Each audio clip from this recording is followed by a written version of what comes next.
আসসালামু আলাইকুম এভরিওয়ান। আজকে আমি বগুড়ার দুইটি ঐতিহাসিক স্থান ঘুরে দেখব এবং আপনাদেরকেও ঘুরে দেখানোর চেষ্টা করব। এই দুইটি ঐতিহাসিক স্থান হলো বেহুলা লক্ষিন্দরের বাসরঘর ও মহাস্থান জাদুঘর। চলেন আর কথা না বাড়িয়ে ভিডিওটা শুরু করা যায়। আমি বাসা থেকে বের হয়ে একটা অটো নিলাম আর এখন আমি অটোতে চড়ে বগুড়া মাটিডালি বিমান মোড়ে গিয়ে নামবো। আমি দুপুরের পরপরই বের হয়েছিলাম, তাই আজকের আবহাওয়াটাও অনেক সুন্দর ছিল আর অনেক রোদও ছিল। আর এই তো আমি অটোতে চড়ে চলে আসলাম বগুড়ার মাটিডালি বিমান মোড়। আর এখান থেকে একটা সিএনজি নিয়ে আমরা মহাস্থান সিএনজি স্ট্যান্ডে গিয়ে নামি। আর আমি প্রথমে ঘুরে দেখব বেহুলা লক্ষিন্দরের বাসরঘর। বেহুলা লক্ষিন্দরের বাসরঘরটা মহাস্থান থেকে বেশ কিছুটা গ্রামের রাস্তার ভেতর দিয়ে যেতে হয়, মোটামুটি 10-15 মিনিটের রাস্তা হবে। আর এই তো কথা বলতে বলতে আমি বেহুলা লক্ষিন্দরের বাসর ঘরে পৌঁছে গেছি। আর এখানে ঢুকতে হলে জন প্রতি টিকিট করে ঢুকতে হবে। টিকিটের মূল্য ছিল 30 টাকা।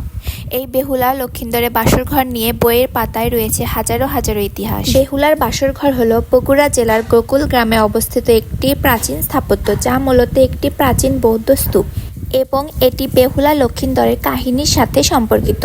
যদিও এটি তাদের সত্যিকারের বাসরঘর নয়, প্রত্নতাত্ত্বিকরা মনে করেন এটি প্রাচীনকালে দেবপাল কর্তৃক নির্মিত হয়েছিল এবং এটি সম্ভবত 6ষ্ঠ-7ম শতাব্দীর একটি স্থাপনা ছিল।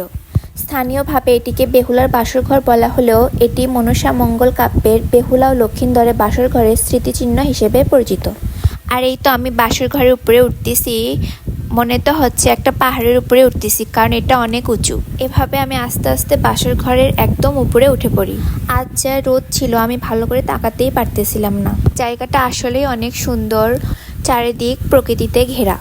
এই স্থানটি শুধু লোককথার জন্যই নয়, বরং প্রাচীন বাংলার বৌদ্ধ ধর্ম সংস্কৃতির এক গুরুত্বপূর্ণ প্রত্নতাত্ত্বিক নিদর্শন। মনসা মঙ্গল কাব্যের নায়িকা বেহুলা ও তার স্বামী লক্ষিন্দরের মৃত্যু ও পুনরুজ্জীবনের সাথে এটি জড়িত। আর এটাই সেই জায়গা যেখানে লক্ষিন্দরকে সাপে কামড়ানোর পর বেহুলা স্বামীর জীবন বাঁচানোর জন্য দেবদেবীর কাছে প্রার্থনা করে এবং কঠোর সাধনা করে।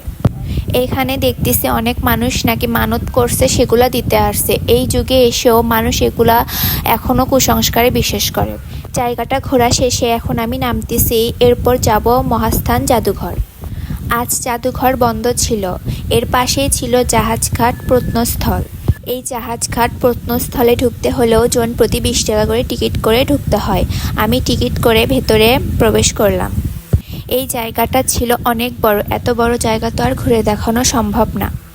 মহাস্থানকে নিয়ে তো অনেক ইতিহাসই রয়েছে, এই জাহাজঘাটকে নিয়েও বইয়ের ভাষায় রয়েছে অনেক ইতিহাস।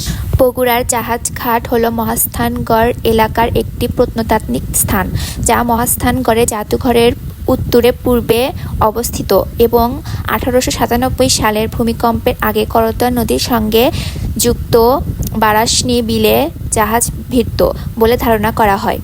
এখানে 2016 সাল থেকে পুনরায় খনন কাজ চলছে এবং এখানে জাহাজের নোঙর সহ বিভিন্ন প্রত্নবস্তু পাওয়া গেছে। ইতিহাসে ঘেরা এই স্থানগুলো দেখার জন্য প্রতিনিয়ত দেশের বিভিন্ন স্থান থেকে মানুষ এই জায়গাগুলোতে ঘুরতে আসে। যুগ পরিবর্তন হলেও এই স্থানগুলোর ইতিহাস থেকে যাবে সারা জীবন। ঘোরা শেষে এখন আমি বাড়িতে চলে যাচ্ছি। আমার এই ভিডিওটা এই পর্যন্তই। সবাই ভালো থাকবেন। আল্লাহ হাফেজ।